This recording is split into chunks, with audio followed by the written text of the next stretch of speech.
நரியும் கொக்கும் அப்படிங்கிற ஒரு சுவாரஸ்யமான காட்டுக்கதையை தான் நம்ம பார்க்க போறோம். இன்னைக்கு நாம 2 வித்தியாசமான விலங்குகளை மீட் பண்ண போறோம். சரி, இப்போ நேர விஷயத்துக்கு வருவோம். இந்த காட்டுல 2 பேர் இருக்காங்க. ஒரு பக்கம் யாரு தெரியுமா? தந்திரமான நரி. இந்த நரிக்கு மத்தவங்கள ஏமாத்துறதுனா அவ்ளோ இஷ்டம். அதோட இந்த நரிக்கு கொக்க பார்த்தாலே சுத்தமா பிடிக்காது. இன்னொரு பக்கம் நம்ம அறிவாளியான கொக்கு. இந்த கொக்கு ரொம்ப ரொம்ப புத்திசாலி. காட்டுல இருக்கிற எல்லா விலங்குகளுக்கும் இந்த கொக்கு மேல அவ்ளோ மரியாதையும் அன்பும் உண்டு. ஒரு நாள் இந்த தந்திர நரி ஒரு சூழ்ச்சி பண்ணுச்சு.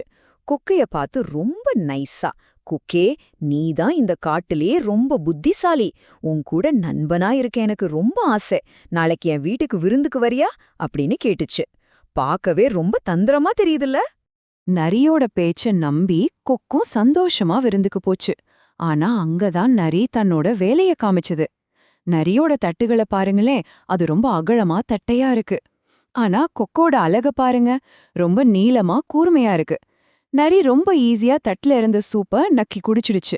ஆனா பாவம் கொக்கு அதோட நீளமான அழக வச்சுக்கிட்டு அந்த தட்டையான பாத்திரத்துல இருந்து ஒரு சொட்டு சூப்ப கூட குடிக்க முடியல. நரியோட ஏமாச்சு வேலை ஜெயிச்சிடுச்சு. இப்போ இங்க கவனிக்க வேண்டிய சுவாரஸ்யமான விஷயம் என்னன்னா, இப்படி ஏமாத்துனது மட்டும் இல்லாம நரி கொக்க பார்த்து ரொம்ப கிண்டலா, "எப்படி என் விருந்து? சூப் ருசியா இருக்கா?" அப்படின்னு கேட்டு சிரிச்சுது. ஆனா கொக்கு எப்படி நடந்துக்குச்சு தெரியுமா? அதுதான் ரொம்ப ஆச்சரியம். கொக்குக்கு கோபமே வரல.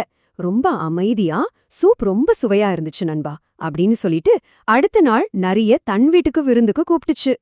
அந்த ஏமாற்றமான சூழ்நிலையில கூட கொக்கு எவ்வளவு அழகா அமைதியா நடந்துக்குச்சு பாத்தீங்களா?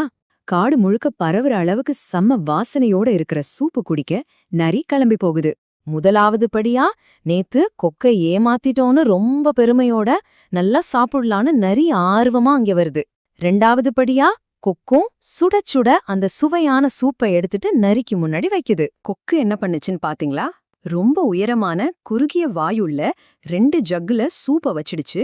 கொக்கோவோட நீளமான அலகு அந்த ஜக்குக்குள்ள சுலபமா போயிடுச்சு.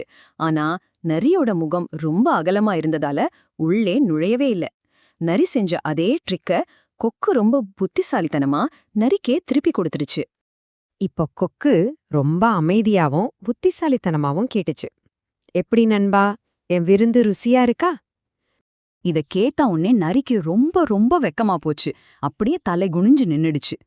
தான் மத்தவங்கள ஏமாத்தும் போது அவங்க எவ்வளவு கஷ்டப்பட்டிருப்பாங்க, அந்த வலி எப்படி இருக்கும் அப்படிங்கறது இப்பதான் அந்த நரிக்கு முழுசா புரிஞ்சுது. இங்க ரொம்ப சந்தோஷமான விஷயம் என்னன்னா, நரி தன்னுடைய பழைய தப்பையெல்லாம் முழுசா உணர்ந்துடுச்சு. இனிமேல் காட்டுல இருக்கிற யாரையுமே ஏமாற்றக்கூடாதுன்னு ஒரு சூப்பரான முடிவு எடுத்துச்சு. அன்னையிலிருந்து அந்த தந்திர நரி ஒரு நல்ல அன்பான நரியா மாறி எல்லார் கூடயும் சந்தோஷமா வாழ ஆரம்பிச்சுது. சோ இதிலிருந்து நம்ம கத்துக்கிட்ட முக்கியமான பாடம் என்னவென்றால், நாம் மற்றவர்களை ஏமாற்றினால் ஒரு நாள் அதே அனுபவம் நமக்கும் திருப்பி வரும். அதனால நம்ம எப்பவும் உண்மையாவும் நல்ல நண்பர்களாகவும் இருக்கணும்.